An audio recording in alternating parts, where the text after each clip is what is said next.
সূর্য এখনও পুরোপুরি উঠেইনি। গ্রামের বাইরের কুড়ের ঢিবি, যেখানে প্রতিদিন সকাল সকাল ধোঁয়াশার চাদর বেছানো থাকত, সেখানে এক পাতলা রোগা ছেলে ঝুঁকেছিল। নাম ছিল রোহান। বয়স মাত্র 14 বছরের। স্কুলের ইউনিফর্ম ছেঁড়া, জুতোয় ফুটো আর হাতে একটা পুরনো ছড়ি। গ্রামের বাচ্চারা তাকে দেখে হাসত। দেখো, কুড়াচাটা এসে গেছে। রোহান কিছু বলতো না, শুধু মাথা নিচু করে দ্রুত পায়ে চলে যেত। ঘরে মা ছিল না। বাবা 3 বছর আগে অসুখে মারা গেছিল।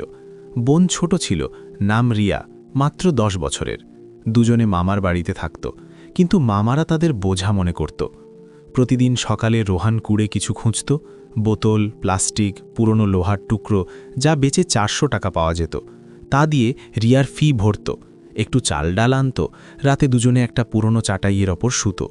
কথা কম হতো, শুধু একে অপরের দিকে তাকিয়ে চুপ করে থাকত।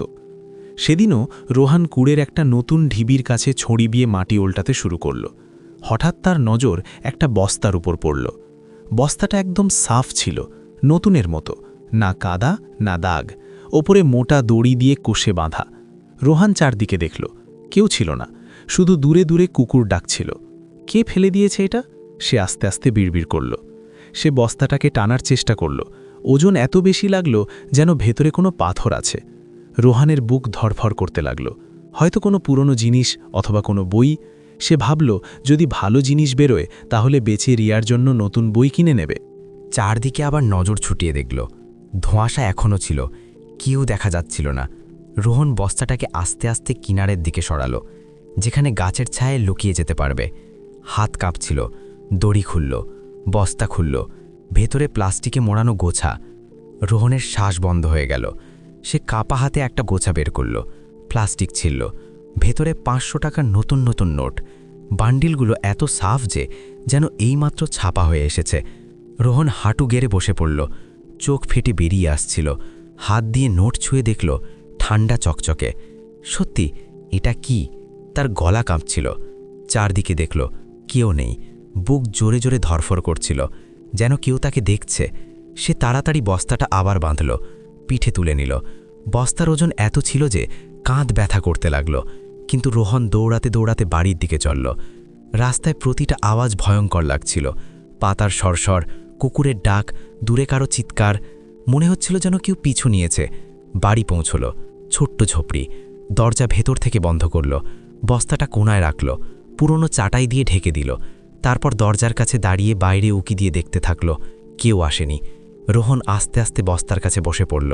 হাত এখনও কাঁপছিল। দড়ি খুলল, বস্তা কাবার খুলল। নোটের ঝলক তার চোখ ধাঁধিয়ে দিল। গোছাগুলো একের পর এক। রোহন একটা গোছা বের করে গুনতে লাগল। 100টা নোট 500 টাকার। শুধু একটাতেই সে আন্দাজ করল, বস্তায় কমপক্ষে 50 থেকে 60টা এমন গোছা আছে, অর্থাৎ কোটি টাকা। মাথা ঘুরে গেল। এত টাকা কেউ কীভাবে ফেলে দিতে পারে? সে নিজেকে জিজ্ঞাসা করল। তারপর ভয়ের ঢেউ বয়ে গেল।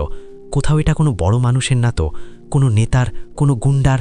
যদি তাদের জানা যায় তাহলে পুলিশ, অথবা তারা নিজেরা এলে? রোহনের শরীর ঘামে ভিজে গেল। সে গোছাগুলো আবার রেখে দিল, বস্তা বাঁধল, মাথা ধরে বসে পড়ল। একদিকে খুশি ছিল, রিয়ার পড়াশোনা, ভালো জামা কাপড়, মায়ের স্মৃতিতে ভালো খাবার, নতুন ঘর। কিন্তু অন্যদিকে ভয়, যদি কারো জানা যায় তাহলে লোকে বলবে চোর, স্কুল থেকে বের করে দেবে, অথবা আসল মালিক খুঁজে বের করবে। সারা রাত ঘুম এলো না। রিয়া ঘুমিয়ে পড়েছিল। রোহন চুপচাপ বস্তাটা দেখতে থাকল। বারবার ভাবত, কাল শুধু একটা গোছা বের করে নেব, রিয়ার ফি ভরে দেব, ওষুধ আনব, কেউ জানতে পারবে না। সকাল হলো। রোহন আয়নায় নিজেকে দেখল। রোগা মুখ, চোখের নিচে কালো ঘের। কিন্তু আজ চোখে কিছু আলাদা ছিল, আশা। সে সিদ্ধান্ত নিল, বুদ্ধি করে কাজ করতে হবে, তাড়াহুড়ো নয়। প্রথমে সে বস্তা থেকে কিছু টাকা বের করল, 10,000 টাকা। বাজার গেল, রিয়ার জন্য নতুন ইউনিফর্ম কিনল, কিছু বই, একটু চাল ডাল, সবজি।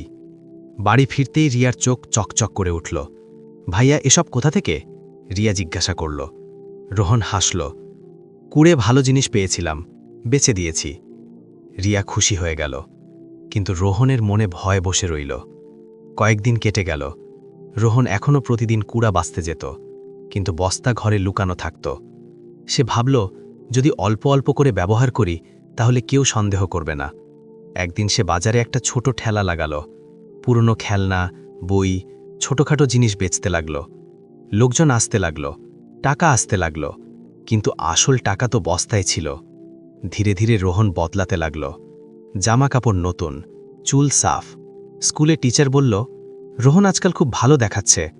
কিন্তু রাতে যখন রিয়া ঘুমিয়ে পড়ত, রোহন বস্তার কাছে বসে যেত, নোট দেখত, ভাবত, এই টাকা কার, কেন ফেলা হয়েছে, কেউ খুঁজছে তো। এক সন্ধ্যায় টিভিতে খবর এলো, পাশের শহরে বড় চুরি হয়েছে। কোনো বড় বিল্ডারের বাড়ি থেকে কোটি টাকা গায়েব। পুলিশ বলছে চোর টাকা বস্তায় ভরে কোথাও লুকিয়ে রেখেছে। তদন্ত চলছে। রোহনের বুক ধড়াস করে উঠল। স্ক্রিনে ছবি দেখানো হচ্ছিল ঠিক সেরকম বস্তা। এটা কি সেই বস্তা? রোহনের শ্বাস দ্রুত হয়ে গেল, হাত কাঁপতে লাগল। যদি পুলিশের জানা যায়, তাহলে যদি কেউ দেখে ফেলে, তাহলে? সে রাতে রোহন ঘুমাতে পারল না। বস্তাটা দেখতে থাকল আর ভাবতে থাকল। পরের সকালে রোহনের চোখ লাল ছিল, সারা রাত ঘুম হয়নি। টিভির সেই খবর বারবার মাথায় ঘুরছিল। বড় বিল্ডারের বাড়ি থেকে কোটি টাকার চুরি, বস্তায় টাকা লুকানো, পুলিশ খুঁজছে। রোহন বস্তাটা আবার চেক করল। সেই প্লাস্টিকের গোছা, সেই 500 টাকার নোট, কিন্তু এখন সেই ঝলক ভয়ঙ্কর লাগছিল, যেন নোটগুলোর চোখ আছে যা তাকে চেয়ে দেখছে। রিয়া স্কুলের জন্য তৈরি হচ্ছিল। নতুন ইউনিফর্মে সে খুব সুন্দর লাগছিল। ভাইয়া, আজ টিচার বলেছে ফি সময় মতো না দিলে পরীক্ষা দিতে দেবে না। রিয়া হেসে বলল। রোহনের বুক বসে গেল। ফি? সে তো বস্তা থেকে বের করতে পারত, কিন্তু এখন ভয় লাগছিল। যদি কেউ দেখে ফেলে, যদি কেউ জিজ্ঞাসা করে এত টাকা কোথা থেকে? হ্যাঁ, আজই দিয়ে দেব, রোহন হালকা করে বলল, আর হাসার চেষ্টা করল। স্কুল যাওয়ার সময় রিয়া হাত ধরল। ভাইয়া, আপনি আজকাল অনেক চিন্তা করেন, কিছু হয়েছে? রোহন ঝটকা দিয়ে হাত ছাড়িয়ে নিল। না, শুধু ক্লান্তি। স্কুলে পৌঁছে রোহন ক্লাসে বসল, কিন্তু মাথা অন্য কোথাও ছিল। টিচার পড়াচ্ছিলেন, কিন্তু তার কানে শুধু পুলিশের সাইরেনের আওয়াজ বাজছিল। দুপুরে ছুটি হলো। রোহন বাড়ি ফিরল। বস্তা এখনও কোনায় লুকানো ছিল। সে সিদ্ধান্ত নিল, আজ শুধু এতটুকু বের করব যতটা ফি দিতে হয়, বাকিটা লুকিয়ে থাকবে। সে 5,000 টাকা বের করল। এক গোছা থেকে শুধু 10টা নোট বের করে বাকি সব ফেরত রেখে দিল। হাত কাঁপছিল। ফি দিতে স্কুল গেল। ক্লার্ক টাকা দেখে চোখ বড় করে ফেলল। আরে বা রোহন, এত নতুন নোট কোথা থেকে আনলে? রোহনের মুখ শুকিয়ে গেল। কুড়ে পেয়েছিলাম, কেউ ফেলে দিয়েছে। ক্লার্ক হাসল। ভালো, চলো, তোমার তো ভালো কপাল। কিন্তু রোহনের মনে হলো যেন ক্লার্কের চোখে সন্দেহ ছিল। বাড়ি ফেরার পথে সে বারবার পেছনে ফিরে দেখছিল, কেউ ফলো করছে। সন্ধ্যায় রিয়া খুশি ছিল। ভাইয়া, টিচার বলেছে এখন আমি পরীক্ষা দিতে পারবো, থ্যাংক ইউ। সে জড়িয়ে ধরল। রোহন তাকে জড়িয়ে ধরল, কিন্তু মনে ঝড় ছিল। রাত হলো, রিয়া ঘুমিয়ে পড়ল। রোহন চুপি চুপি বস্তার কাছে বসল, নোট দেখল। ভাবল, যদি এটা সত্যি চুরির টাকা হয়, তাহলে পুলিশ এলে রিয়ার কি হবে? হঠাৎ বাইরে কোনো আওয়াজ এলো, যেন কেউ ঝুপড়ির কাছে দাঁড়িয়ে আছে। রোহনের শ্বাস আটকে গেল। সে উঠল, দরজার ফাঁক দিয়ে উকি দিল। বাইরে অন্ধকার ছিল, কিন্তু দূরে রাস্তায় একটা মোটর সাইকেলের হেডলাইট জ্বলছিল। কেউ দাঁড়িয়েছিল, সিগারেটের ধোঁয়া উঠছিল। রোহনের বুক ধরফর করতে লাগল। সে কি কেউ যে বস্তাটা খুঁজছে? সে তাড়াতাড়ি বস্তাটাকে আরও গভীরে লুকাতে লাগল। পুরনো কাঠের বাক্সের নিচে চাপা দিয়ে দিল। তারপর চুপচাপ শুয়ে পড়ল, কিন্তু ঘুম এলো না। পরের কয়েকদিন কেটে গেল। রোহন ঠিক করল এখন আর বেশি টাকা বের করবে না, শুধু যতটা দরকার। কিন্তু স্কুলে বন্ধুরা নজর করতে শুরু করল। আরে ইয়ার, রোহন নতুন শার্ট, নতুন জুতো, টাকা কোথা থেকে আসছে? রোহন হেসে এড়িয়ে যেত, মামা দিয়েছে। কিন্তু ভেতরে ভয় বাড়তে থাকল। একদিন সন্ধ্যায় যখন সে ঠেলা লাগাচ্ছিল, একজন লোক এলো, লম্বা, কালো চশমা, হাতে মোবাইল। বেটা, তুমি রোহন তো?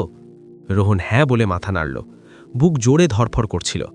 আমি শহর থেকে এসেছি, পুলিশের কাজ। এখানে আশেপাশে একটা বস্তা হারিয়েছে, কিছু টাকার। তুমি কুড়ে কিছু অদ্ভুত দেখেছ? রোহনের মুখ সাদা হয়ে গেল। না না আঙ্কেল, আমি তো প্রতিদিন কুড়া বাছি, কিছু পাইনি। লোকটা হাসল, কিন্তু হাসিতে কিছু ঠান্ডা ছিল। আচ্ছা, যদি কিছু মনে পড়ে তো বলো, ইনামও মিলবে। সে চলে গেল, কিন্তু রোহনের মনে হলো যেন সে মিথ্যা বলছে। পুলিশের লোক মনে হচ্ছিল না। রাতে রোহন রিয়াকে বলল, কাল থেকে আমরা মামার বাড়িতে থাকব না, কোথাও চলে যাই। রিয়া অবাক, কেন ভাইয়া? শুধু এখানে ভালো লাগছে না। পরের সকালে রোহন বস্তাটা পিঠে তুলল, রিয়ার ছোট ব্যাগ। দুজনে গ্রামের বাইরে বের হতে লাগল। কিন্তু যেইমাত্র তারা মেইন রাস্তায় পৌঁছল, পেছন থেকে সেই মোটর সাইকেলের আওয়াজ এলো। রোহন ঘুরল, সেই লোক, এখন তার সাথে আরও দুজন। থামো বেটা। রোহন রিয়ার হাত ধরে দৌড়াতে লাগল। রিয়া কাঁদতে লাগল, ভাইয়া কি হয়েছে? রোহন দৌড়াতে থাকল জঙ্গলের দিকে। বস্তা কাঁধে ভারী হয়ে যাচ্ছিল, কিন্তু থামতে পারছিল না। পেছন থেকে আওয়াজ আসছিল, থামো, বস্তা আমাদের দিয়ে দাও। রোহনের মাথা ঘুরছিল। সেই বস্তা, সেই টাকা এখন তার জীবনের উপর বিপদ হয়ে দাঁড়িয়েছে। সে একটা পুরনো মন্দিরের পেছনে লুকিয়ে পড়ল, রিয়াকে জড়িয়ে ধরল। দুজনেই কাঁপছিল। রোহন বস্তাটা খুলল, নোট দেখল, তারপর নিজেকে বলল, এই টাকা এখন অভিশাপ হয়ে গেছে। তখন দূর থেকে পুলিশের সাইরেন শোনা গেল। এখন কি হবে? পুলিশ আসবে নাকি ওরা আগে পৌঁছে যাবে? রোহন সিদ্ধান্ত নিল, এখন আর লুকোনো নয়, সত্য বলতে হবে। কিন্তু কাকে? রোহন আর রিয়া মন্দিরের পুরনো দেওয়ালের পেছনে গুটিয়ে বসেছিল। শ্বাস দ্রুত, বুক এত জোরে ধরফর করছিল যে মনে হচ্ছিল বাইরে পর্যন্ত আওয়াজ যাচ্ছে। রিয়া রোহনের জামা ধরে ফেলল, চোখ ভয় বড় হয়ে গেছে। ভাইয়া ওরা কারা? তার গলা কাঁপছিল। চুপ। রোহন তার মুখ চেপে ধরল। বাইরে থেকে আওয়াজ আসছিল, এদিকেই কোথাও হবে, বস্তা ভারী, বেশি দূর যেতে পারবে না, তাড়াতাড়ি খোঁজো, যদি পুলিশ আগে পৌঁছে যায় তাহলে সব শেষ। রোহন বস্তাটাকে আরও জোরে বুকে চেপে ধরল। সেই টাকা এখন বোঝা লাগছিল। আগে খুশি ছিল, এখন শুধু ভয়। তখন পুলিশের সাইরেন আরও কাছে এলো। লাল নীল আলো মন্দিরের দেওয়ালে পড়ছিল। রোহনের মাথা দ্রুত চলছিল। যদি ওরা আগে পৌঁছে যায় তাহলে মেরে ফেলবে, যদি পুলিশ আসে তাহলে চোর বলে জেলে ঢুকিয়ে দেবে। রিয়ার কি হবে? সে সিদ্ধান্ত নিল, এখন আর লুকোনো নয়, সত্য বলতে হবে। কিন্তু কাকে? হঠাৎ একটা আওয়াজ এলো, রোহন, রিয়া, কোথায় তোমরা? এই আওয়াজ পরিচিত ছিল, মামার। রোহন উকি দিয়ে দেখল, মামা জিপ থেকে নেমেছিলেন, পুলিশের লোকজন তার সাথে। রোহন বেটা, ভয় পেও না, সব ঠিক হয়ে যাবে। মামা চিৎকার করছিলেন, কিন্তু রোহনের বিশ্বাস হচ্ছিল না। মামার কি জানা আছে? সে কি ওদের সাথে আছে? তখনই সেই তিনজন লোক মন্দিরের পেছনে পৌঁছে গেল। একজন বন্দুক বের করল, বাইরে বেরিয়ে এসো বাচ্চারা, বস্তা দিয়ে দাও, আমরা কিছু করব না। রিয়া কেঁদে ফেলল। রোহন তাকে জড়িয়ে ধরল, ভাইয়া আমার ভয় লাগছে। রোহনের চোখে জল এসে গেল। সে বস্তা খুলল, নোটের একটা গোছা বের করল। এই নাও, সব নিয়ে নাও, শুধু আমাদের ছেড়ে দাও। সেই লোক হাসল, সব না বেটা, পুরো বস্তা চাই। সে এগিয়ে এলো। তখনই পুলিশের জিপ দ্রুত এসে পড়ল, আলো জ্বলে উঠল, হাতও পড়ে। পুলিশের লোক চিৎকার করল। তিনজন লোক দৌড়াতে লাগলো, গুলি চলল। একজন পড়ে গেল, বাকি দুজন জঙ্গলে ঢুকে গেল। পুলিশ রোহন আর রিয়াকে বাইরে বের করল। এক ইন্সপেক্টর রোহনের কাছ থেকে বস্তা নিলেন, বস্তা খুললেন, নোট দেখলেন। এটা সেই বিল্ডারের চুরির টাকা। রোহন কেঁদে ফেলল, আমি চুরি করিনি, কুড়ে পেয়েছিলাম, আমি ভয় পেয়ে গিয়েছিলাম। রিয়ার কি ঘর? ইন্সপেক্টর তার কাঁধে হাত রেখে বললেন, বেটা, তুমি কোনো ভুল করনি, তুমি তো বস্তা লুকিয়েও রাখনি, দৌড়ে এসে আমাদের বাঁচিয়েছ। মামা এগিয়ে এলেন, চোখ ভেজা। আমি পুলিশকে বলেছিলাম তুমি সকাল সকাল দৌড়ে চলে গিয়েছিলে, আমি বুঝে গিয়েছিলাম কিছু গড়বড় আছে। রোহন মামাকে জড়িয়ে ধরল। প্রথমবার মামা তাকে এত আদর করে জড়িয়ে ধরেছিলেন। পুলিশ স্টেশনে নিয়ে গেল। সেখানে বিল্ডার নিজে এলেন, বড় মানুষ, স্যুট বুট। তিনি বস্তা দেখলেন, এটা আমার টাকা, কিন্তু বাচ্চাটা এটাকে বাঁচিয়েছে। তিনি ইন্সপেক্টরকে বললেন, এই বাচ্চাকে ইনাম দাও, আর যদি সে চায় তাহলে আমি এদের পড়াশোনার খরচ বহন করব। রোহন মাথা নিচু করে নিল, স্যার, আমি শুধু রিয়াকে ভালো পড়াশোনা দিতে চাই আর মামার সাথে থাকতে চাই। বিল্ডার হাসলেন, তুমি সৎ, এই টাকা ফেরত এসেছে, তুমি চুরি করনি, শুধু ভয়ে লুকিয়ে রেখেছিলে।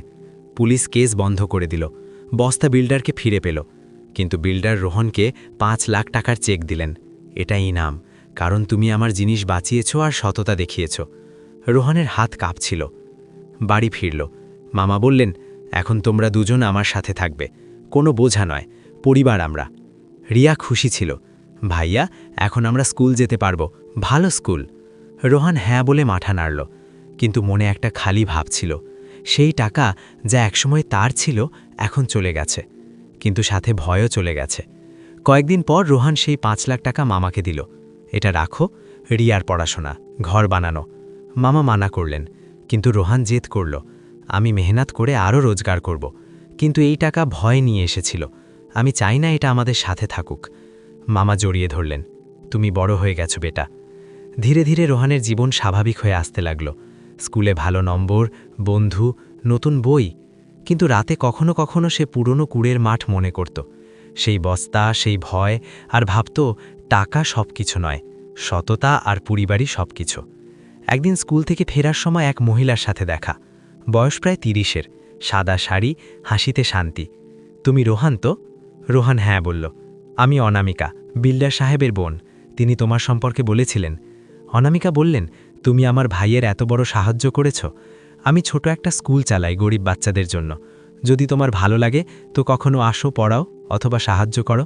রোহানের চোখ চকচক করে উঠল। আমি আসব। ধীরে ধীরে রোহন অনামিকা দিদির স্কুলে যেতে লাগল, বাচ্চাদের পড়াতে লাগল। সেখানে তাকে শান্তি মিলল, সেই শান্তি যা টাকায় মেলে না। রিয়াও সাথে যেত। দুই ভাই বোন এখন হাসতে খেলতে। এক সন্ধ্যায় অনামিকা বললেন, রোহন, তুমি খুব ভালো মানুষ, পৃথিবীতে এমন মানুষ কম হয়। রোহন লজ্জায় লাল হয়ে গেল, কিন্তু ভেতর থেকে গর্ব হলো। জীবন এখন সহজ ছিল না, কিন্তু সত্যি ছিল। সময় কেটে যেতে লাগল। রোহন এখন 15 বছরের হয়ে গেছে। সেই পুরনো ভয় ধীরে ধীরে ঝাপসা হয়ে যাচ্ছিল। মামার বাড়িতে রিয়া আর রোহন দুজনের আলাদা ছোট ঘর হয়েছে। ছোট কিন্তু পরিষ্কার, দেয়ালে রিয়ার ড্রয়িং লাগানো। মামা প্রতি সন্ধ্যায় দুজনের সাথে চা খেতেন আর পুরনো কথা বলতেন। রোহন স্কুলে ভালো করছিল, টিচাররা বলতেন এই ছেলে তো ক্লাসের টপার হয়ে যাবে। কিন্তু রোহনের মন এখন শুধু পড়াশোনায় ছিল না। সে অনামিকা দিদির স্কুলে প্রতি রবিবার যেত। সেখানে গরিব বাচ্চাদের পড়াতো, কখনো কখনো তাদের পুরনো বই দিত যা সে নিজে ব্যবহার করত। বাচ্চারা তাকে রোহন ভাইয়া বলে ডাকত। তাদের হাসি দেখে রোহনের মনে হতো হয়তো এটাই সেই শান্তি যা সে সবসময় খুঁজছিল। একদিন অনামিকা দিদি রোহনকে আলাদা করে ডাকলেন। রোহন, তোমাকে কিছু বলতে হবে। রোহন একটু ঘাবড়ে গেল। কি হয়েছে দিদি? অনামিকা হেসে বললেন, বিল্ডার সাহেব তোমার সম্পর্কে অনেক কিছু শুনেছেন। তিনি চান যে তুমি তাদের শহরের ভালো স্কুলে পড়াশোনা করো। পুরো স্কলারশিপ, হোস্টেল, রিয়ার জন্য জায়গা করে দেবেন। রোহন চুপ হয়ে গেল। শহর, ভালো স্কুল, বড় ভবিষ্যৎ। কিন্তু দিদি, আমি এখান থেকে যেতে চাই না। এখানে মামা আছে, রিয়া আছে, আর আপনার স্কুল, এই বাচ্চারা, এটাই আমার ঘর। এখন অনামিকার চোখ ভিজে গেল। তুমি সত্যি বড় হয়ে গেছো রোহন, কিন্তু ভেবে দেখো, এই সুযোগ জীবন বদলে দিতে পারে। রোহন মাথা নাড়ল।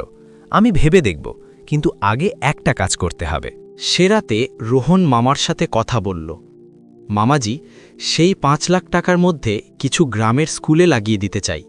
অনামিকা দিদির স্কুলকে বড় করতে হবে, বই, বেঞ্চ, কম্পিউটার, যাতে আরও বাচ্চারা পড়তে পারে। মামা অবাক হয়ে দেখলেন। বেটা, সেই টাকা তোমারই নাম, তোমার রাখা উচিত। না মামা, সেই টাকা ভয় নিয়ে এসেছিল। আমি চাই না সেটা আমাদের সাথে থাকুক। আমি মেহনত করে রোজগার করব, কিন্তু সেই টাকা কোনো ভালো কাজে লাগুক। মামা লম্বা শ্বাস নিলেন, তারপর জড়িয়ে ধরলেন। ঠিক আছে, যেমন তুমি বলো। পরের সপ্তাহে রোহন, রিয়া আর মামা সবাই মিলে অনামিকা দিদির স্কুলে গেলেন। বিল্ডার সাহেবও এলেন। তিনি নিজে চেক দিলেন, অতিরিক্ত 1 লাখ টাকা। এই বাচ্চাটা আমার সাহায্য করেছে, এখন আমি তার সাহায্য করছি। স্কুলের নাম রাখা হল রোহন রিয়া শিক্ষা কেন্দ্র। গ্রামের লোক অবাক হয়ে গেল। সেই রোহন যে একসময় কুড়ে কিছু খুঁজত, এখন গ্রামের নাম রোশন করছে। ধীরে ধীরে স্কুল চলতে লাগল, বাচ্চারা আসতে লাগল। রোহন প্রতি উইকেন্ড পড়াতে যেত। রিয়াও ছোট বাচ্চাদের হিন্দি শেখাত। এক সন্ধ্যায় যখন সূর্য ডুবছিল, রোহন স্কুলের ছাদে দাঁড়িয়েছিল। নিচে বাচ্চারা খেলছিল, হাসি খুশির আওয়াজ। অনামিকা দিদি কাছে এলেন। রোহন, তুমি তো কখনো বলনি, সেদিন তুমি এত ভয় পেয়েছিলে কেন? রোহন দূরের আকাশের দিকে তাকিয়ে বলল, দিদি, আমি ভেবেছিলাম টাকা সব কিছু বদলে দেবে, কিন্তু সেই টাকা আমার জন্য অভিশাপ হয়ে গিয়েছিল। ভয়, সন্দেহ, পালানো। আমি চাইনি রিয়াও সেই ভয়ে পড়ুক। অনামিকা আস্তে করে বললেন, তুমি সঠিক বেছে নিয়েছ। টাকা আসে যায়, কিন্তু যা তুমি করেছ, সততা, সাহায্য, পরিবার, সেটা কখনো যায় না। রোহন হাসল, প্রথমবার সত্যি কোনো বোঝা ছাড়াই। এখন মনে হয় আসল সম্পদ এটাই। রাত হল। বাড়ি ফিরে রোহন রিয়াকে জড়িয়ে ধরল। ভাইয়া, আপনি খুব ভালো, রিয়া বলল। রোহন তার মাথায় হাত বুলিয়ে দিল। তুইও, আমরা দুজন মিলে সব সামলাব। মামা চায়ের কাপ দিলেন। কাল থেকে নতুন দিন, নতুন শুরু। রোহন চা খেল। বাইরে তারা জ্বলছিল। সেই পুরনো কুড়ের মাঠ এখন অনেক দূরে। সেই বস্তা এখন শুধু একটা স্মৃতি। কিন্তু সেই স্মৃতি রোহনকে শিখিয়েছিল, কখনো কখনো ভাগ্য পরীক্ষা নেয়, কখনো টাকা মেলে, কিন্তু আসল জয় তখন হয় যখন তুমি তাকে সঠিক পথে লাগাও। আর যখন তুমি ভয়কে জয় করে ফেলো, তখনই জীবন সত্যি শুরু হয়। যদি আপনার রোহনের এই গল্পটা পছন্দ হয়ে থাকে, তাহলে ভাবুন যদি আপনি রোহনের জায়গায় থাকতেন তাহলে কি করতেন? সেই বস্তা পেলে রেখে দিতেন নাকি ফিরিয়ে দিতেন? কমেন্টে আপনার মতামত অবশ্যই জানাবেন। এমনই আবেগঘন, সত্যি আর চিন্তা করতে বাধ্য করা গল্প শোনার জন্য চ্যানেলটি সাবস্ক্রাইব করে নিন। বেল আইকন চাপুন যাতে পরের গল্প সবার আগে আপনার কাছে পৌঁছয়। ধন্যবাদ শোনার জন্য। নিজের খেয়াল রাখবেন। পরের গল্পে দেখা হবে। ধন্যবাদ।